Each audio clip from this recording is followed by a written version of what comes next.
jobs. So funding that should be actually put forward to properly fund and properly resource educational spaces, including workers, are actually being input into police and school budgets. So at Policing Free Schools, what we are speaking to is police in school programs, as well as police presence. We do understand that, you know, we do have a provincial model for local police and school board protocol, and that also speaks in regards to, you know, when it's needed. But in regards to, you know, police and school presentations and so forth, that is what we're saying, that what we actually need is a spectrum of additional educators to actually continue within those roles alongside community-based partners, and police are not the folks who should be taking up those spaces within education. Thank you very much. Trustee Leclerc? Yeah, so you mentioned that you've worked with the Toronto District School Board, and you also, near the end of your presentation, you talked about, you alluded to a false narrative of youth violence, youth crime, etc. You agree that you made statements similar to that?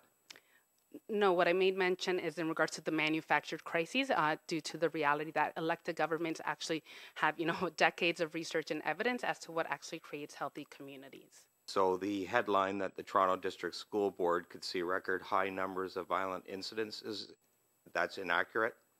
So what we're actually seeing, it is a systemic issue, and when we're actually looking at Toronto Police Services data, it corresponds with it. So what we're talking about is, due to, you know, currently and for decades, the province hasn't been properly funding educational spaces, has legislated poverty. So it's all of these contributing factors that the government has been failing with. Follow up to that. So would you agree that since the removal of SROs in the Toronto District School Board's, incidents of violence have increased dramatically? Not at all. That's actually quite ill-informed. And we actually had school board meetings at the Toronto District School Board where central staff, the Director of Education, had also made mention as to what is needed is to address root causes and not bring back police in schools.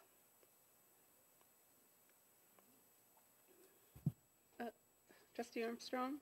I'm just going to say I appreciate your talk, but because you were given 10 minutes only and you spoke so rapidly, I was trying to make notes. I'm sorry. I think I only got half of what you said. So when I'm asked to vote, it's because it was an excellent speech, I assume, but I missed too much of it. No problem. I can definitely provide it. That's why we're getting a copy of it.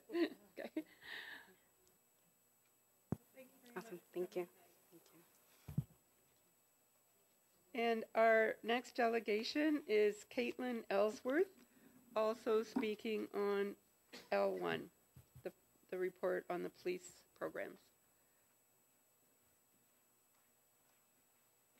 Welcome. Hello. And you also have 10 minutes. Okay. And if you could provide a copy of your remarks to the director's office, that would really be helpful. Thank you. Thank you. Hello, my name is Caitlin Ellsworth. I wear many hats as I speak to you today. Some may know me from the Black Council of Windsor-Essex, others the Windsor Black Educators Association, or one of the many organizations that I represent. But today, and why I always come with those other hats, today I come forward as a concerned committee member of the Greater Essex County District School Board's Dismantling Anti-Black Racism Committee. Since 2020, there is a portion of the Black community that has been steadfast in engaging with the school board, holding the school board accountable in terms of anti-Black racism. At first, through informal meetings, the tireless advocacy of the Black Council, along with some incidents of anti-Black racism, led us to Tana Turner Consulting Group, where she came in and did an extensive review of this school board in terms of anti-Black racism, and developed a 5-year strategy to combat anti-Black racism. Through this process, it has been revealed that the school board has an inability to engage with community members properly. The Black community members on this now dismantling anti-Black racism committee have been met with violence, superintendents calling the atrocious anti-Black experience of the committee members heartwarming stories, and a consistent unwillingness to properly engage the Black community. For 2 years as a community, we have shown up, even when most of us were fatigued by the school board's lack of urgency with which we were bringing forth issues and unwillingness to listen and to hear the community, handpicking who was to be consulted in the Black community or met with violence in the informal and formal meetings of the committee. Thankfully, in May of 2022, the Dismantling Anti-Black Racism Strategy and Report was launched and published. Here I am today as a member of the Greater Essex County District School Board's Dismantling Anti-Black Racism Committee, asking why there is a motion on the floor tonight regarding policing and the possible re-engagement with policing programs at Greater Essex County without engaging the very committee where this information was formed, the Dismantling Anti-Black Racism Committee. I'm here today once again, like my colleagues have come forward at the trustee meetings about lack of consultation throughout the last 2 years. There is an in-house committee established, and it is clear that this school board's administration is trying to sidestep that committee because of the fear of what's to come. The Greater Essex County District School Board recently underwent a review of police programs centering the voices of racialized, marginalized, and 2S LGBTQIA++ individuals, students. The results speak for themselves. This report speaks to the fact that Black, Indigenous, South Asian, and 2S LGBTQIA++ students do not feel safe in schools when police are there. This in itself is enough to cease all police programs in schools. Too long, a culture of incompetence regarding community consultations has been allowed to flourish at this school board, and it is exemplified in the agenda items today. Even the next agenda item hasn't come back to the whole Dismantling Anti-Black Racism Committee. We haven't met as a committee since November. The same day, one of your secondary teachers uttered the N-word to students. That was pretty public in this area. The Dismantling Anti-Black Racism Strategy 2022 to 2027 has a set of guiding principles in the document. They are as follows, and it can be found in this report that everyone should have read at this point. They are as follows. Anti-Black racism is a systemic problem in education. Poor education outcomes reflect systemic biases, not ability. Black parents and community members must be engaged as partners in their child's education. Let me repeat that. Black parents and community members must be engaged as partners in their child's education. Urgent change is needed. I'll repeat it. Urgent change is needed. Ideology and culture need to change, not only behaviors. Ideology and culture need to change. The board will adopt a learning mindset when implementing this strategy. The measures of progress for Black students and staff will be outcomes, not activities. Accountability and transparency. I will repeat that. Accountability and transparency. I'm here tonight to make sure that those guiding principles are upheld. I need to note something before I go on. Policing as an institution is systemically racist, anti-Black, transphobic, anti-Indigenous, homophobic, ableist, and more. Policing in North America is founded off of people hunting down formerly enslaved people who have liberated themselves from enslavement, trying to bring them back into enslavement by force and violence. The RCMP was literally founded to expressly make sure Indigenous people stayed on reserves. That means its foundation is systemically racist. This needs to always be acknowledged and recognized when speaking about police, regardless of the context. The review of police present and programs at the Greater Essex County District School Board only came to fruition because of the Dismantling Anti-Black Racism Strategy and Report and the tireless Black community advocacy in the committee. Policing in schools in Greater Essex was only reviewed because of the advocacy of the Black community and the work done in the Anti-Black Racism Dismantling Anti-Black Racism Committee. To vote on the following motion tonight would personally, I believe, to be irresponsible. Motion is as follows: that the board form a committee made up of, but not limited to, senior administration, school administration, 2 trustees, representatives, local police forces, and other community members as deemed appropriate by the committee to review the report and consider next steps. No police officer should sit on a committee such as this. No police officer should be at the table to espouse propaganda and further advocate for police to be in schools. The review of the police presence in Greater Essex has a few recommendations that I think people should hear. Greater Essex should remove all classroom-based engagements with police services in response to the finding that a majority of racialized, marginalized students report feeling unsafe with police presence in school. All school curriculum activities should be optional, require consent, and thoroughly communicated. Grade 6 VIP and Grade 9 BRAD content should be replaced with programming that engages community members in sharing their lived experiences. Greater Essex should provide training for officers who visit schools and engage with students. The report is explicit. There is no reason to make yet another committee with police officers at that to determine next steps. The school should tell the police next steps with proper engagement with the community, one of those guiding principles. Know that I do not take this lightly coming in front of you and speaking on this matter about police in schools. Hear me when I say this. I am against police in schools. I do not believe police make schools safer. The last time I spoke out and up unapologetically about policing programs in schools in an April 2022 Dismantling Anti-Black Racism Committee, giving an account of my personal interactions with policing in schools in the form of one of my black students, while I was a Change Our Future counselor here, tasered and arrested at school. A police officer in that meeting dismissed me publicly, implied I was lying, and because I spoke up, that officer showed up at my place of work the next day. This advocacy work is not safe, this advocacy work is not easy, and yet the black community continues to make themselves available regardless of the disrespect the school board shows in turn.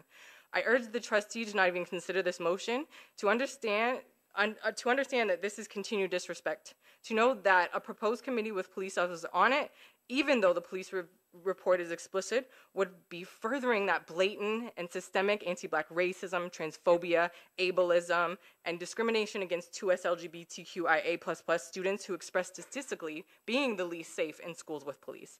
The Greater Essex County District School Board housed the last segregated school in Ontario. SS number 11 in Colchester, Ontario closed in 1965. A lot of you were probably still were born by then, not me. It is not surprising that this school board is so incredibly behind and backward in dismantling systemic anti-black racism in the form of police programs. Since yesterday was Dr. Martin Luther King Day, and I'm sure most of you engaged with him as a man and his sermons and his writings, his speeches, his preaching, his teaching, and thoughts in an extremely superficial and whitewashed way, I will leave you with this black, radical Christian, anti-capitalist, anti-imperialist, revolutionary internationalist who was deemed as an enemy of the state and assassinated for his radical work and words. The hottest place in hell is reserved for those who remain neutral in times of great moral conflicts. Some of you don't recognize that this is a great moral conflict and are part of the problem. Others don't want to go against the police. In the words of Dr. King as well, the time is always right to do what's right. The report is presented. The findings are explicit. I urge you to do the right thing.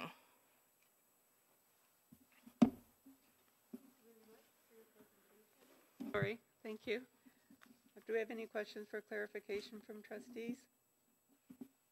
No? Trustee Nelson?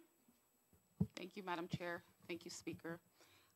Earlier you had mentioned that consultation is needed from communities, specifically the Anti-Black Racism Committee, but by the end it sounds as though you're not really opposed or in favor of having additional conversations. Could you just clarify? I did not say that at all. We are sitting on an Dismantling Anti-Black Racism Committee. We have regular intervals in which we meet. I believe that this should absolutely come back to that committee. We meet, I think, the beginning of February. This has not come back to that committee. We sit here as black community members volunteering our time. And I'm going to say this, a lot of our time. Some of it has been really, it's been a struggle to be a part of some of these committees because we are black people. We are talking about systemic and interpersonal anti-black racism. It is harmful for us to sit in these spaces every single day, especially with people who haven't necessarily understood what we're even talking about at this point. It's been a journey, it's been rough and it's been tough, but we're still here. And so I absolutely believe it needs to come back to the committee. And if it doesn't, then it just exemplifies the systemic anti-black racism that we're talking about once again. Thank you. Any other trustees? Trustee Burgess? Thanks, Madam Chair, and it is for clarification because I'm trying to reconcile something, and I think it's for the speaker, but possibly for administration, but for clarification. I just want to make sure. The DABR, the Dismantling Anti-Black Racism Committee, has not met since November. I want to make sure that that's clarified. Was that what that the old board would have known that? This new board, they have not met since we organized in mid-November? Is that possible? And my question for clarification is that what would prevent us from having met with Deborah when this was given more than a month's notice, like we knew this was coming? Trustee Burgess, do you have a question of clarification from the speaker? I can clarify. I guess my question would be, there was an expectation that the DABR would be consulted in this motion. Is that, I want to make sure there's an expectation, which... unequivocally, I would say, and I can clarify. We have had working group meetings, but we have not had a large dismantling anti-Black racism committee meeting. So it is possible that this work and everything that is being talked about in this motion was in a working group. I don't believe, and I can't say that with 100% certainty, that one of the, I think 6 or 7 working groups were specifically tasked with this item, because there is an external consulting dealing with it. So as a member of 2 of the working groups, that's not what we're doing in those working groups, but we have not had a meeting since November, and it has not been brought to the whole of the Dismantling Anti-Black Racism Committee. And I would say that there is an expectation that it would have been, because I will say that we did have the external consultant come to our meeting and did inform us of the process of what was going to happen. I was interviewed as part of that process, and so I know that this is not something that just happened overnight, but nothing has been said to us, but the work in that committee specifically is what is informing this review, and so it should absolutely come back to that committee.